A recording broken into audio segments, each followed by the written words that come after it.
রহমান হাবিব স্যারের কাছে ছোট্ট করে একটা মন্তব্য। আজকে কুয়েটের যে ঘটনাটা হয়েছে খুলনায়, সেই ঘটনা সুস্থভাবে তদন্ত করা হোক, দলের পক্ষ থেকে একদম সেটা সাংগঠনিক ব্যবস্থা নিতে হবে।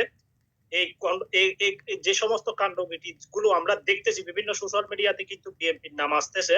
তো সাগর ভাই, সেটা আপনাকেও কিন্তু সহযোগিতা করতে হবে। আমরা যতটুকু দেখেছি বিএনপির পরিবার থেকে, অর্থাৎ ছাত্র দলের বিভিন্ন নিউজের মাধ্যমে আমরা দেখেছি, সেই জায়গায় যখন ছাত্র দল উপস্থিত হয়েছে যে কোনো একটা এই বিশেষ করে যে কোনো একটা দাওয়াতে, হয়তো সেই জায়গায় একটা লিফলেট বিতরণ করতে গিয়েছে যে কোনো মুহূর্তে, কিন্তু সেই জায়গায় বৈষম্য বিরোধী ছাত্র জনতা যারা ছিল তারা কিনা বলছে এখানে পাল্টা পাল্টা একটা জবাব দিয়েছে, ছাত্র দলের কোনো রাজনীতি বা কুয়েটে চলবে না, সেই ধরনের একটা হুমকিজনক সামনাসামনি কিন্তু দুই পক্ষের ভিতরে কিন্তু একটা সংঘর্ষ হয়েছে।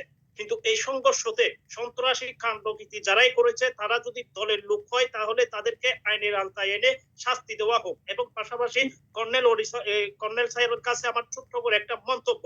দেখেন, আপনারা যে বলতেছেন স্থানীয় নির্বাচন, তাহলে আজকে উপদেষ্টা আসিফ মাহমুদ উনি যে একটা মন্তব্য করেছে, এটা কতটুকু যুক্তি হতে পারে?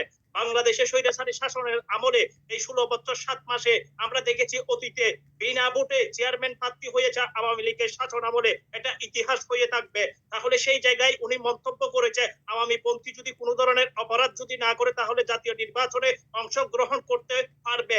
এই মন্তব্যটা আমি তীব্র নিন্দা ও প্রতিবাদ জানাচ্ছি। এই জন্য জানাচ্ছি কারণ যেই জায়গায় চেয়ারম্যানের মধ্য দিয়ে প্রত্যেকটা ভোট কেন্দ্রে ভোট জালিয়াতি এবং ভোট ডাকাতি হয়েছে, সেটা বাংলাদেশের ইতিহাসে লেখা থাকবে। তাহলে সেই জায়গা থেকে, সেটার পাশাপাশি থেকে বিভিন্ন মেম্বার চেয়ারম্যানের মাধ্যম দিয়ে গরিব দুঃখী অসহায় গ্রামবাসী এবং কি জায়গা জমি দখল করে নিয়েছে, আজও পর্যন্ত সেই জায়গা জমি পর্যন্ত উদ্ধার করে দিতে পারে নাই। তাহলে এই আওয়ামী পন্থী মেম্বার চেয়ারম্যানদেরকে কিভাবে ক্ষমার দৃষ্টিতে দেখতে হবে, সেটা আমি কর্নেল স্যারের কাছে ধন্যবাদ।